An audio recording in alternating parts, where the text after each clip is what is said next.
good? How's everyone doing? Welcome to the C.O.E show. It's your boy Shady. And in the building, I got DJ PANiiQ. Make some noise for DJ PANiiQ. Hey.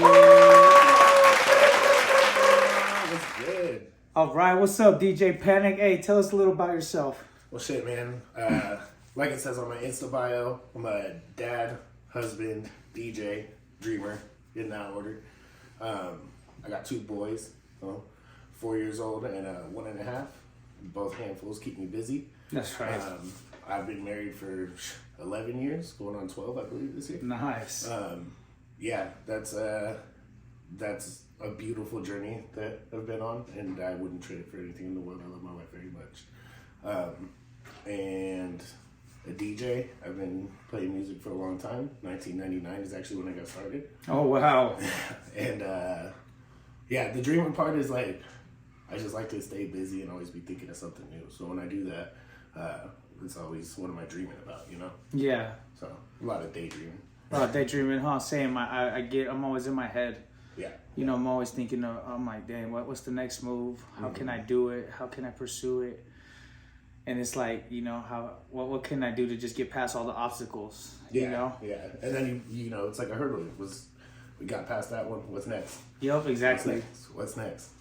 So what made you want to get started as a DJ? My dad was a DJ locally for, like 30-something years, to the point where he would like do someone's wedding, and then he would do their kid's wedding, and then he ended up doing their kid's wedding. So like 3 generations of families. But he was real active. It's a small town, so there's not a ton of DJs out here. But yeah, I started working with him when I was a kid and just kind of let it progress from there. Took a couple breaks, kind of figured out my own identity with it. And yeah, just kept pushing forward. That's awesome, man. How are you successful in the DJ world, in the business world? Well, I think what's really the measure of success, right? Yeah. If I think I'm being successful in what I'm doing and I'm providing a good product and a good service, then that's success to me. It's really about what does your event look like because I'm there versus because you decided to go with Spotify, or you decided to get your own, you have your cousin DJ. I love that one. Oh, cousin's gonna do it for $50. I'm like, hey, let's have fun. Yeah, thank you. Yeah. But at the same time, like, I totally understand, and I'm like working with budgets. That's not an issue. But yeah, success to me is making sure that I provide, like, I leave knowing that I provided the best service possible. Yeah, that's awesome. That's the most important part, right? Yeah. Customer service. Yeah. That's how it's like. That's the number one thing. Even though you don't want them to be right, sometimes it's like.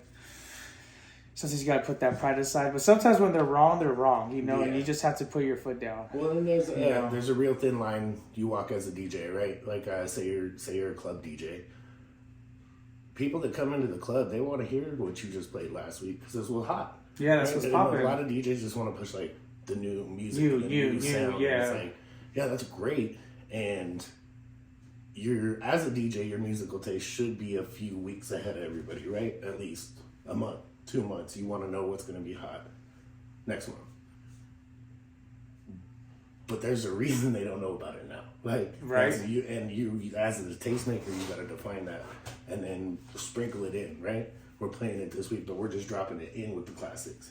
And then the next week, you play it again. That third week, they come back. It's like, what was that song you was playing? Hey, like, mix that again. Yeah. It just builds and builds and builds. So how do you keep up with like all the latest trends of music? Because I see you do a lot of different stuff. From schools to weddings and all. How do you keep up with that amount of music and pushing it and what they're gonna like, the trends? How do you keep up with that? Every gig is different, so we'll start by saying that.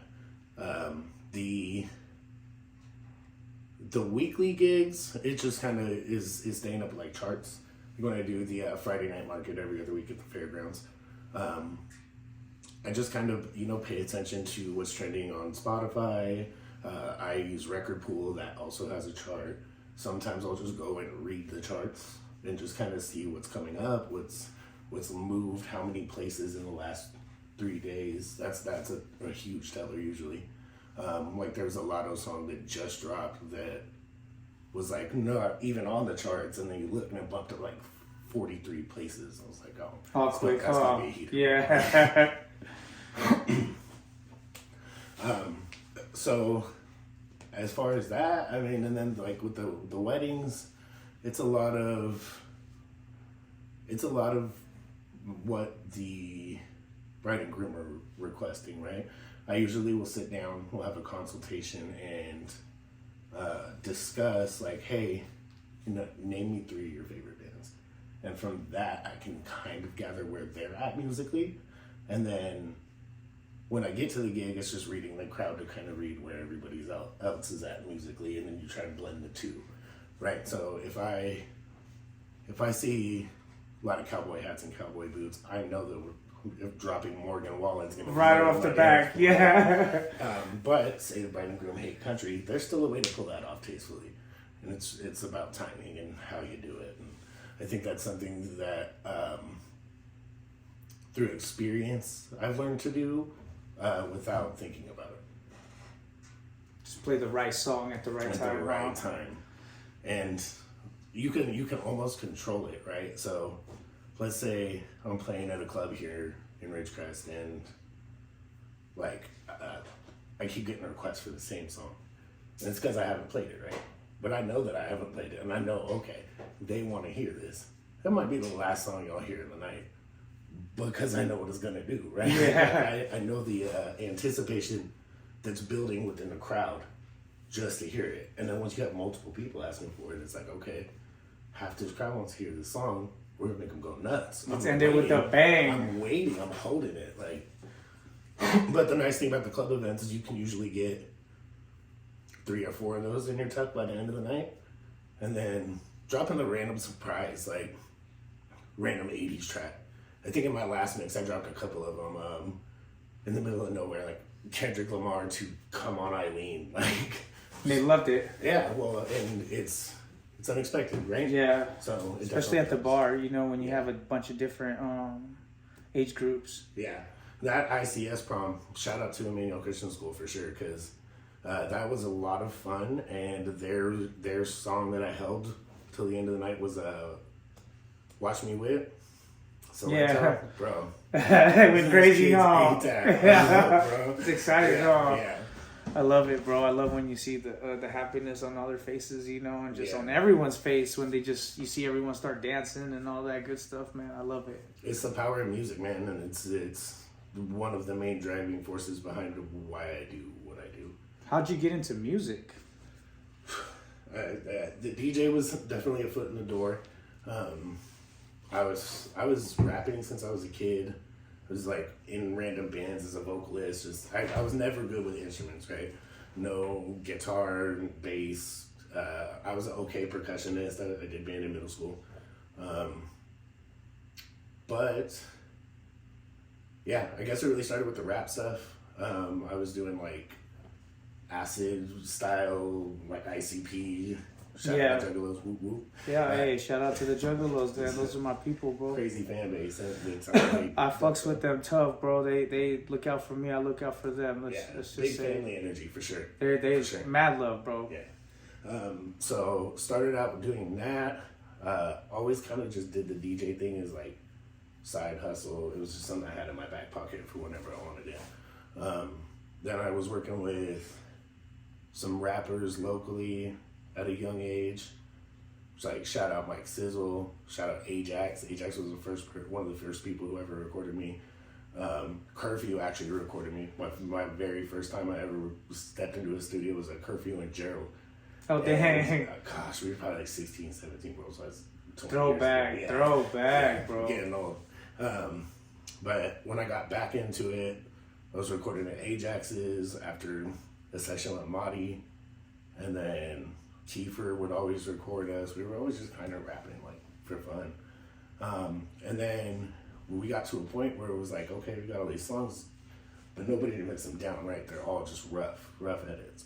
And so I really dove into That for a cool couple years is like a hobby, and man, I still have so much more to learn. Yeah, right. So much more to learn. But it definitely put a lot of perspective on like what I thought I knew about sound and how it worked. And I've never been good with music theory, but I got I got a machine, which is basically like an MPC. I recently did just get an MPC studio. I was making beats, mixing down songs, and then that whole hard drive crashed. Damn. And so I have to go get it recovered still, but it's definitely in the works. But all of that has been pushed to the back burner while I focus on the DJ thing again. It's kind of a balance that I keep, right? And go really hard here, and then go back and forth, send it back, and then go really hard on the engineering and learning how to mix, because we were talking about it earlier, bro. It takes hours, and like not just hours of like watching it and taking the YouTube video or whatever. It's you got to apply it while you're doing it, and you have to hear the difference. And a lot of the times, the effects are so subtle you don't hear the difference. Nah, bro, and then just like cutting out the breaths, little things. It gets tedious, you know. There's so much more you can do to your song. It's just about how far you want to take it, you know. Yeah. And well, and that's why like I'm sure you understand as an independent artist, like having the label backing is tempting, bro, because they do it all, right? You go in the studio, we do this, and then a whole team is gonna handle the mix, the master, and you're gonna have a shiny brand new song at the end of it. That's a team. That's like 40 different people, depending on how many songwriters you got, things like that. It's a different hustle when you do it by yourself. Yeah, that's why I like doing it by myself, you know. Well, I got my team, you know, and they're going hard, you know, and they actually learn a lot of the ropes, and they actually do a lot of the engineering now, you know.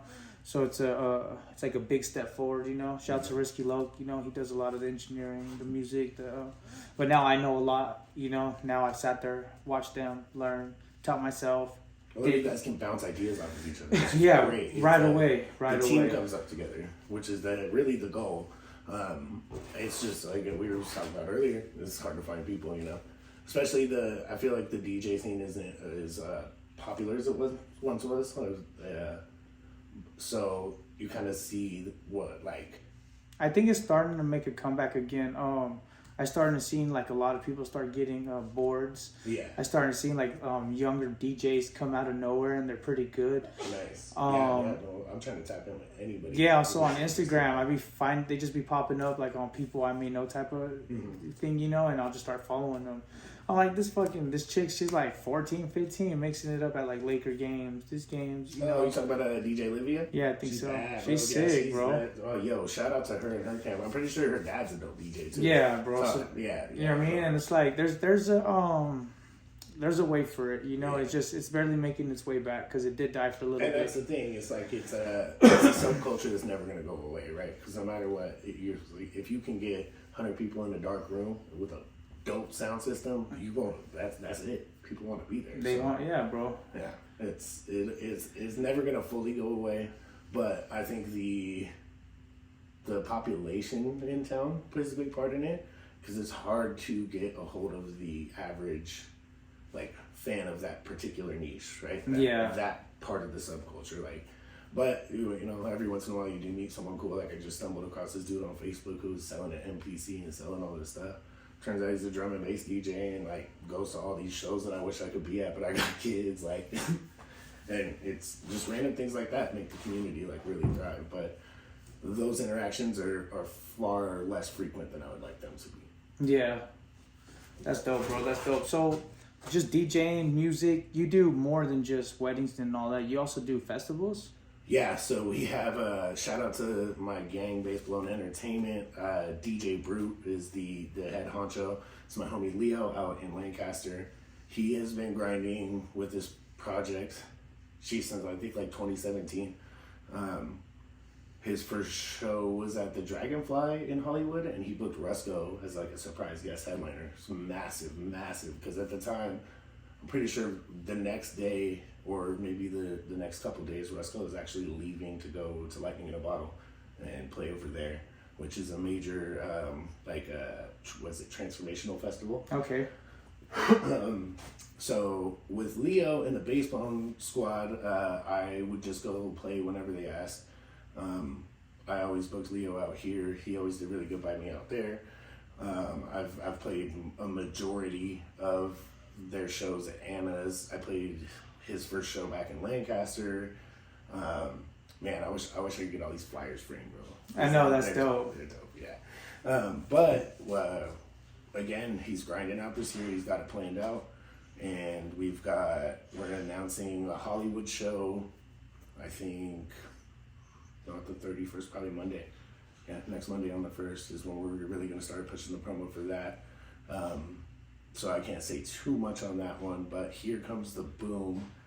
I'm so bad with dates. What genre of music is this? So Here Comes the Boom is going to be heavy electronic influence. Okay. But it's one stage, one vibe. We're going to have 6 DJs. So it's DJ Brew. It'll be myself. We're going to have Bass Blown resident Wes Dax, who is a phenomenal turntablist, and to watch what he does with that on top of electronic music is... That's probably insane. Nuts. Thomas Mark, shout out to Tomcat Double XL. He's going to be coming out with it's like a progressive electro house, but he's playing mostly originals for his set. So, like tracks that are unreleased and just edits that are unreleased is going to be phenomenal. Looney Tunes is coming out, weird, wonky bass music, definitely like hip hop influence on the drums, but yeah, definitely stuff that's meant to make your subwoofer shake. Yeah, that's awesome, bro. Yeah, it's gonna be fun. That camp out is the spot is really, really dope. It's gonna be in Lancaster, kind of near the poppy fields ish, like behind them, but yeah, it's gonna be sick. There's enough space out there. The tickets are only like $5 right now. Oh, nice. It's gonna be 20 by the time pre-sale's done. But yeah, it's gonna be a night of camping. The stars are gonna be beautiful. The weather's gonna be amazing. And electronic music is popping right now. Electronic music is gonna be bumping, bro. Yeah, bro. I was telling you about his QSC setup. Yeah. We're playing on that thing, and whew, I can't wait. Yeah, I just haven't even know. figured out what I want to play, like as far as the genre for that, because I feel like drum and bass, or whenever I play a bass blown show, all of my music is really heavy Bass. on the bass. Yeah, line, of course. So we might as well push that. And so, but the way a lot of music's mixed nowadays, that Search and Rescue by Drake song has one of the fattest bass lines I've heard in a long time. Yeah, bro. I can fit that in perfectly. I just did this slow love song and I didn't realize, because a lot of it was on the headphones, and I bumped it on the PA, and that shit was hit, and I was like, damn, this is my love song. I was like, damn, that shit like boom, boom. Yeah, I was like, when it really I recently got a new car about a year ago, and it was a Honda. They don't tell you who makes the sound system. Can't tell you who makes that. It's super secret. I'm like, bro, just it used to be Pioneer, so it's probably Pioneer, just so you guys know, which is really Techniques, but Pioneer bought Techniques, changed the name to Pioneer, and it didn't sell as well as the name as Techniques did, which is sketch. So they kept Techniques around for the turntables. But wow, that's a cool to know. Yeah. I didn't even know that. Random tidbit of the day. Fun fact. Yeah. Yeah. But my Honda got a sub in it. I'm cranking that shit. And so I'll pop on like Sirius XM has that Drake station, and it's Sound Clash Sundays, all reggae. Bro, that subwoofer, just Sounds good. Oh. Yeah, so I test everything in the car, and if it's got the low end that I'm looking for, I put it in a little side playlist. I'm like, all right, that's for the baseball show. That one's for the baseball show, and then eventually that folder fills up, and I don't even get to touch half those songs for my set, but at least they're there. They're there, just in case, huh? Yeah. What kind of equipment you be using? My personal setup right now, I use an XDJ RX2 Pioneer. It was the latest and greatest when I bought it, but that was like 3 years ago. I'll probably upgrade that to the Opus Quad, just because I really like the wider body aesthetic of it, and the platters are full size. So my headphones, I actually use these JBLs that I got at Marshall's on like discount. They're JBL Quincy Jones edition, like rose gold headphones. They don't even look rose gold anymore. They worn, bro, but That is some of the best sound I've ever gotten from any headphones, and like I refuse to give them up because they're still working like so well. Just the frequencies it hits. Get them wrapped. No, bro. And then Quincy Jones, like when you turn the headphones, it's powering on. Yeah. Damn, all right, Quincy Jones. I get it, baby. No, yeah, and then speakers, I have the Mackie Thump SR15s for tops. My subs, I have two 18 SR18S. And then my light shows, a lot of stuff that I got from my dad's setup. I like to keep it around to kind of pay homage and, you know, show Memories and shit, yeah. And then I did upgrade my fog machines, the Chauve Hurricane 1800, I think, something like that. And I got an animated laser off of this website that I saw on a Facebook ad, so I was worried it was just never going to show up, and they got me for $300. But they came through, and it worked sick. Yeah, beautiful. That's dope. It did everything that I wanted it to and more. I think the only thing I was kind of salty about is the next ad I saw from them had one that you could like customize the text on and things like that. Oh wow! Yeah, and I was like, damn, if I'd have known that. Yeah, I would have got that one. You got me. Yeah, that's gonna be coming up soon because there's one that you can do it like with a web program on your laptop, or one that you can like do it with an app. I'm probably gonna wait for one with the app. That's dope, bro. Hey, so you said you started in 1999? Yeah. What kind of gear did you use in 1999, bro? So at that point, we were using CDs. Yeah, like 20 million CDs. Yeah, bro, no cap. Still, oh my gosh, I have like 40,000 CDs. That's so sitting sick. in my garage, all flat packed. Everything from like soundtracks to movies to original, like it's sorted by genre. And I haven't dove in a long time. It's probably been since like 2005 since I've been in those cases. But like, if we set the boxes up in the right order, I can like almost tell you what genre is gonna be where. Like, you know, goes country, rock, hip hop, and then like where it's gonna start in a row. And so each one of these boxes is holding about 10,000 CDs, and there's 4 of them. Just sitting, bro. And it's all so. CDJs were set up different. There wasn't a front loading thing. It was it was 2 parts, right? There wasn't a platter. So you had this rack mounted thing you put in the top, and then your 2 decks that you lay the CDs in. And the rack mounted thing just had a little jog wheel on it, a pitch bend like plus and minus button, and you could like skip through the track and kind of set a cue point. So you could, it wasn't much more than that. And I was like teaching myself how to loop on that, and yeah, really, I mean, with my dad always had the equipment, and then so when the shift kind of came with like controllers and things like that, it was like a whole new ball game. But he was ahead of the curve with like burning CDs. Like, bro, it's like 6 different styles of CD burner at my house. There's one with the 2 trays that you like put one on this side and then put the burn one on this side. Yeah, I remember those ones. And then there's the one that's the duplicated. Yeah. Yeah, so that he was really into that because we would have multiple copies of the music for whatever we needed, right? And after so long, he was just like taking every CD that he got and importing it into his iMac, and he got caught up. So there's this collection of Lord knows how many songs. I couldn't even like begin to imagine how many songs are just in this one hard drive. And I mean, up until he passed, obviously, rest in peace. It's up to date. It's like because he would get subscription CDs, so they just send you a CD in the mail, but it'd be like $100 a month. And he would get a mainstream radio one, a country one, and then this one that did remixes. It was called Funky Mix and Ultimix. And that's really kind of where I found my lane, was I was going through these funky mixes because it was like popular hip hop songs that I was into at the time, but like people re-drumming on them and like a long DJ mix of them, stuff that like nobody, when we was going to school, like nobody had access to that. Yeah. Because who else is, paying for the subscription to get 2 CDs sent to them?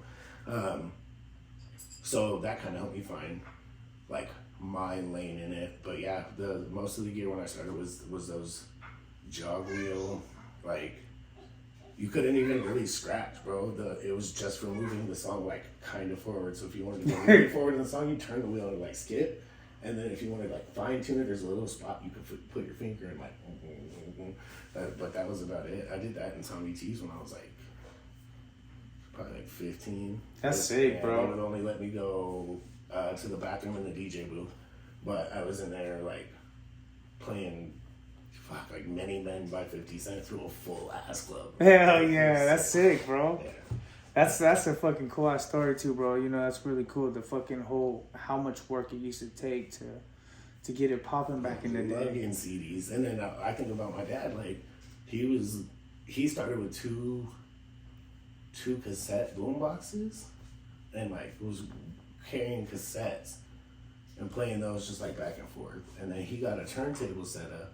But he was like, I was so tired of carrying fucking records everywhere. As soon as they came out with CDs, I was like, that's smaller? Hell yes. Move on, yeah. Time to upgrade. Yeah. Now digital, huh? Yeah, because I couldn't imagine, bro. Like what? Like you'd have to fine tune your set, which like the way music moves now is way different than it was back then. Because you had to get hard pressed. There was no digital. There was no streaming. Not like that. Nothing. So like to get your hands on a physical copy and actually go play it and be like, oh. So it's got 6 songs on the front, 2 songs on the back. Everything's cool, but that last one on the back, I'm playing that when I go out. Yeah. Like, all right, now I'm gonna tuck this record right here, and then you gotta do that for all of them. Yeah, the way you want the cycle. Yeah, like, and then memorizing what record is where. Yeah, even with the CDs, that was difficult. My pops had a process where it was we would take the CD we needed, and then the one behind it would get like tilted. Yeah. Bookmark. And then so we played the CD and know right where that goes again. Just over and over and over. But sometimes by the end of the night, you see like stacks pulled out. Hell yeah. Hey, shout out to my brother Frank, bro. When I was little, I grew up with him mixing, you know, like that. All fucking hella crates of records, you know. And he'd get it popping though, you know. And just mixing, switching. I'm like, I sit there, I think about that. I'm like, fuck, bro, we got it easy, you know? Yeah, for sure. Like, shit, you know?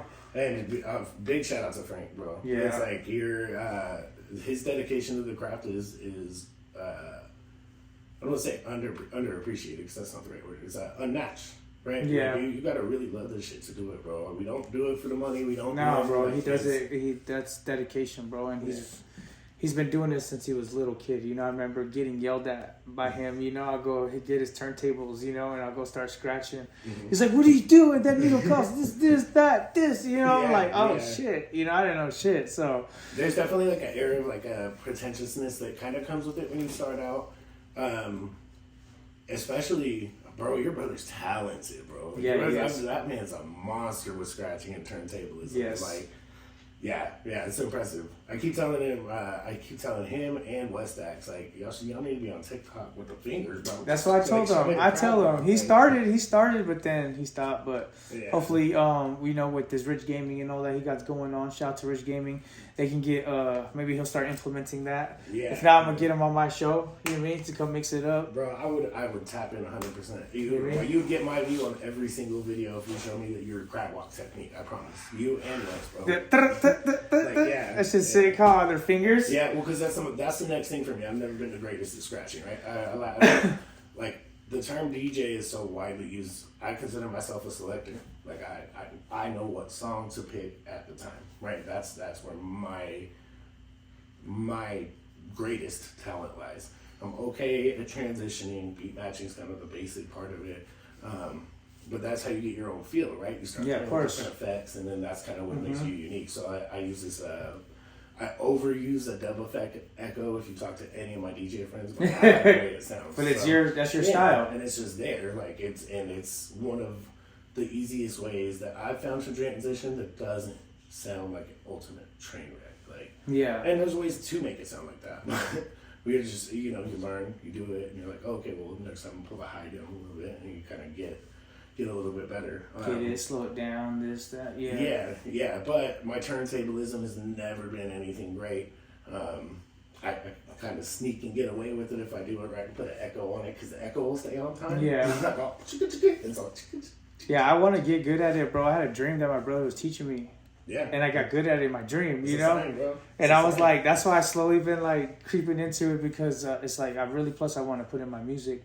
But just growing up with it, I love it, you know, just hearing it, you know, and just the sound effect, that scratching sound is like a high, bro. And I'm just like, dude. Like, when you get someone who's really, really, really good at it and like, it's a whole different level, right? It almost takes on a life of its own. It goes from just being a sound that's like scratched to almost its own song. To an own song. Like beat juggling. And They make it an own song, bro. Sheesh, yeah, I've never been. I've seen some fools make like an instrumental with other people's songs. And then they rapped over it. I was like, no way. I was like, I was like. So crazy to me. Like, I definitely need to get better, and it's only going to be one of my focuses as this project grows. That's sick, bro. That's a good goal. I mean, because that shit's exciting. And honestly, in the future, I was telling you with the show, I want to start implementing like some sick ass mixes. You know what I mean? But even what you do, I love that shit. You know what I mean? That shit's hype, bro. Yeah. You know, that shit just makes you want to dance too. It makes you want to move and shit. I'm like, what the fuck? Yeah, you know, that's the goal, right? Is even if you're not comfortable getting on the dance floor, if I see you tapping your foot, right, or you got the guy over there just like bobbing his head, like. It's perfect. Hey, my homies be like, "You dancing to this?" I'll be like, "Hell yeah!" I'm dancing. I be feeling it, bro. 10. That's how I learned how to shuffle. You know. Yeah, I never got good with that. I'm not good at it, but I know I can do a little bit. The shuffle era, I was like at super weird dubstep shows, so like they weren't doing none of that there. That's definitely more like that was house music driven. House music, yeah.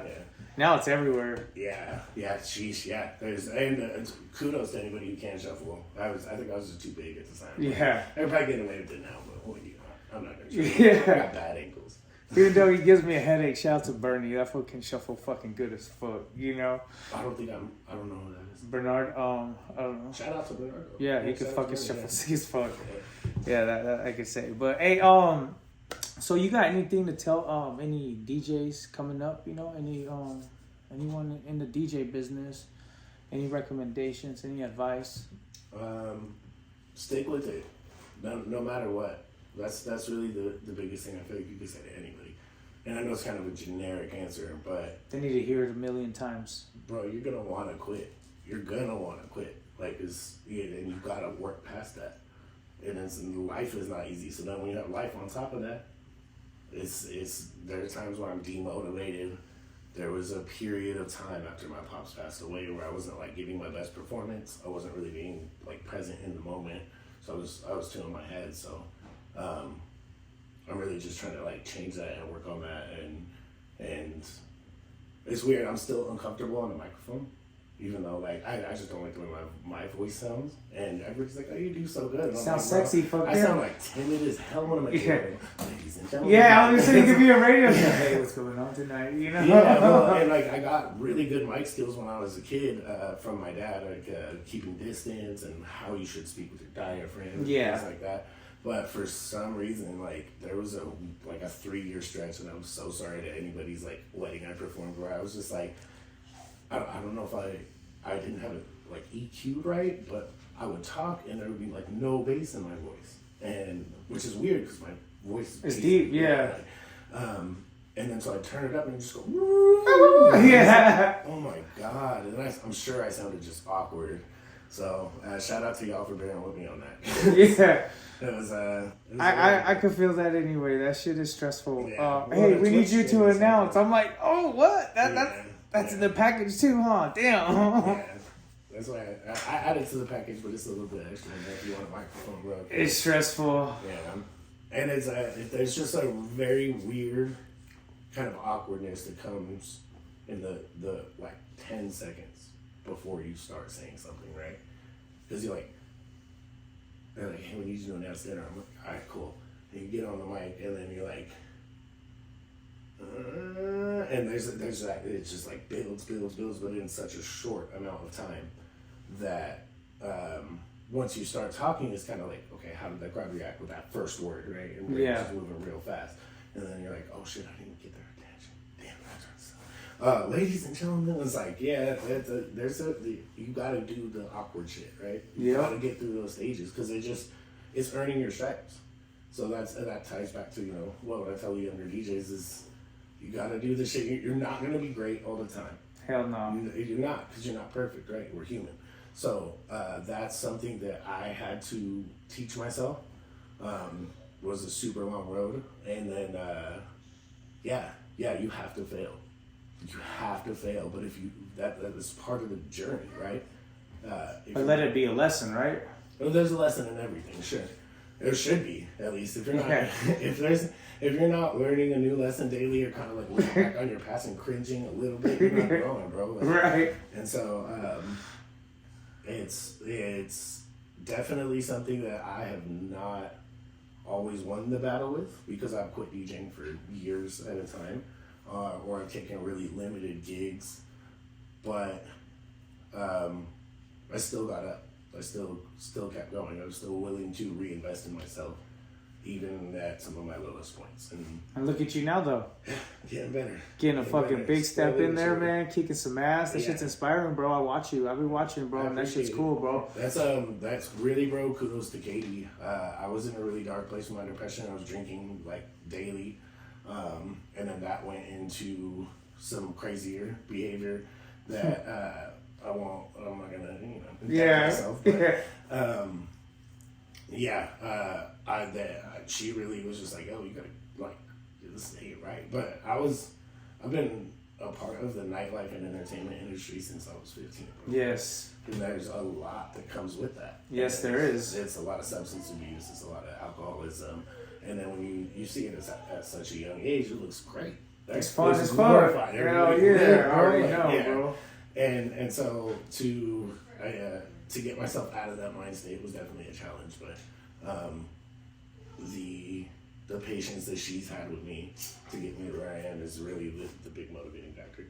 Yeah. Shout out to Katie, bro. For sure. That's dope, bro. I mean, where can everyone find you? Where can we find you? So Sundays, 5 p.m. Typically every Sunday I'm taking a week off because I have my grandma's coming into town. Okay, so nice. I'm gonna go see her. She hasn't had the babies yet, so I say babies, but you know what I mean. Yeah, they still are babies, bro. They're babies. Forever. So this week I'm taking off, but twitch.tv/DJ PANiiQ is how you spell it. Every Sunday, 5 p.m. Pacific, I do anywhere from like an hour to. Done a 4-hour set on there before, 3 hours. It's just kind of like however I feel. And so that has been growing. Shout out to all my Twitch fans. That chat gets popping. We like to interact. We ask questions. I did a giveaway on there. I gave away some Robocycle Entertainment gear. We're going to get some Here Comes the Boom tickets. I'm giving some of those away on the stream. What? Be on the lookout. I got 2 of them. 2 Here Comes the Boom tickets for you and a guest coming up. Probably not on the next stream, but the one after. It's growing, bro. It's cool to see like the people interact with it. I've had people come up to me and ask me like, "Hey, are you streaming this week?" I'm like, "Wait, what? Do you listen?" And they're like, "Oh yeah, I don't pop in the chat, but I'm here." Shout out to Melissa. I seen her at the Friday Night Market like a month ago. She's like, "Yeah, no, I just put it on the background. I'm like, chill my night out." I'm like, "Damn, I didn't even know like you were in there, right?" My sister got in the chat. I didn't even know it was my sister because the names, yeah. So that's been fun. I'm gonna keep it going. There's a wide variety of stuff that I play. I usually start at like R&B, go to some hip hop.